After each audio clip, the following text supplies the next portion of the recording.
In Washington, we have a disease, or a syndrome rather. I call it the dinosaur syndrome. Big hearts, small brains. Unfortunately, it's a recurring problem, year after year, bill after bill, day after day. In Washington, it is argued that you are more compassionate if you give away more of someone else's money. I would argue that true compassion is in giving your own money away. I would argue that truly rational policy is giving away money that you have. So it's one thing to give away other people's money. It's another thing to give away money that you don't even possess. We as a country have a $20 trillion debt. We borrow $1 million every minute. And yet we are putting forward a bill to allocate $15 billion to those who are suffering under Harvey or from Harvey without paying for it, without finding the money anywhere, with just simply adding it to our tab, adding it to our $20 trillion bill. How did we get to $20 trillion in debt? Big hearts, small brains. Nobody has the courage to say, why don't we pay for it? Why don't we be legislators and stand up like men and women and say, let's set priorities?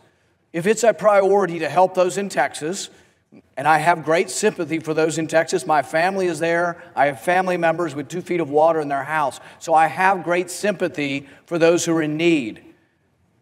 But there's no reason to be foolish. We shouldn't just borrow the money. Why don't we take the money from something less important? My amendment, America First Amendment, would take the money from money that we were going to send to foreign countries. We send billions and billions of dollars to countries who hate us. We send billions and billions of dollars to countries who burn our flag. I think it's a very simple choice that when we're looking at helping those in need in our country, we quit sending money to other countries. What my amendment would do would be pay for the $15 billion in aid by taking it out of the foreign aid account. Who gets the money in the foreign aid account? What is it spent on? I'll give you a couple examples of what we spend our foreign aid on.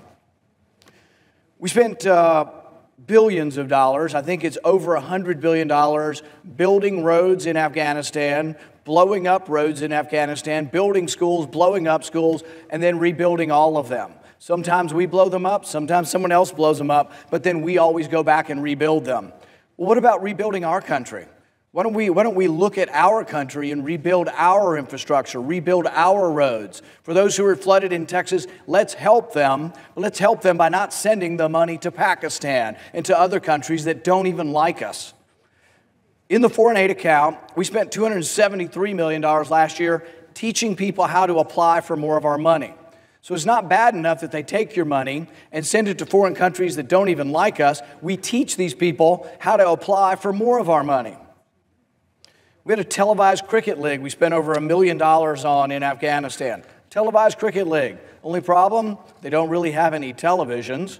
And why it's our obligation, why is the U.S. taxpayer asked to pay for a cricket league in Afghanistan?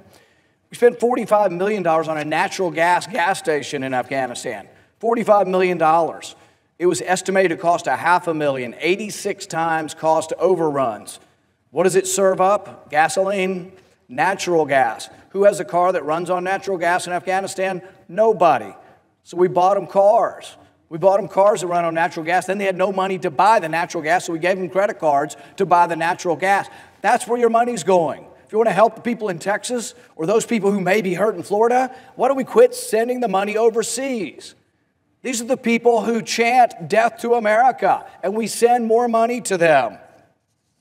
We spent money on home mortgages in Nigeria. We're spending money on home mortgages in Nigeria. We spent money on tourism in Albania. This is one of my favorites. We spent money teaching people in Kenya how to use Facebook. All I'm asking is, why don't we stand up like men and women, like real legislators, and if we're going to have compassion for those in Texas, why don't we have the good wisdom not to just simply add it to our debt? In hysteria, everyone's hysterical. We must give someone else's money. But not only that, we must give money we don't have. We're going to destroy our country. There have been people who argue that our $20 trillion debt is the #1 threat to our national security. So what I'm asking is, why don't we pay for this?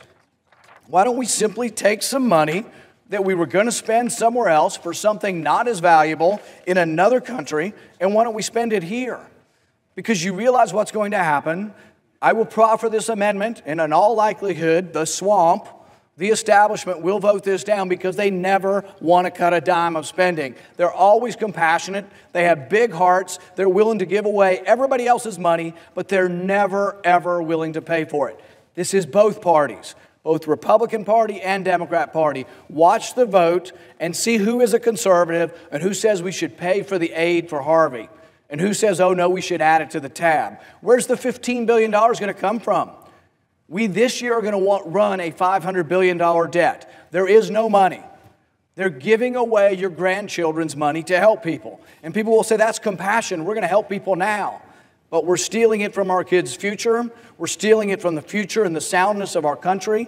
And we are threatening the very security of our country with this enormous and elaborate debt. Simply pay for it. Simply say, you know what, this year we can't be so compassionate to people who are wanting to get health care in Cambodia. We have USAID money going to Cambodia to help them get cost-effective or lower-cost insurance. We couldn't even do anything with the health care in our country. We failed to act on it, and we're sending money to Cambodia to help them with their health care? Why don't we act here at home? Why don't we take care of our own problems before we think we can take care of everybody else's problems everywhere around the world? So we will get a chance to vote today. My amendment will come up shortly, and it will simply say, yes, we are a big, rich country. We can help those in Texas. But we will pay for it by taking the money away from somewhere else in the budget that is less of a priority. We give hundreds of millions, really billions of dollars to Pakistan. How much do they like us? Sometimes they help us, but sometimes they harbor the enemy. Sometimes they harbor whole networks of people who are plotting to kill us. What do they think of Christianity in Pakistan? Asia Bibi's a Christian. She's been in jail for 5 years on death row for being a Christian. What do they think of helping us with bin Laden?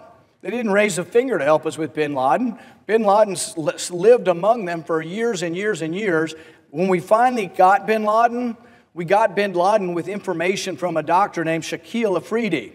What did Pakistan do to reward the doctor who helped us get bin Laden? Pakistan's got him locked up for life in prison. So really, we need to re-question whether this aid works at all to foreign countries, whether it's counterproductive, whether we have it in the first place. But we should also ask an important question. Maybe that aid ought to be better spent at home. Maybe we ought to start rebuilding our country instead of always thinking we have to rebuild everybody else's country. I think this amendment is so easy to decide, and I think the American people are behind me on this amendment.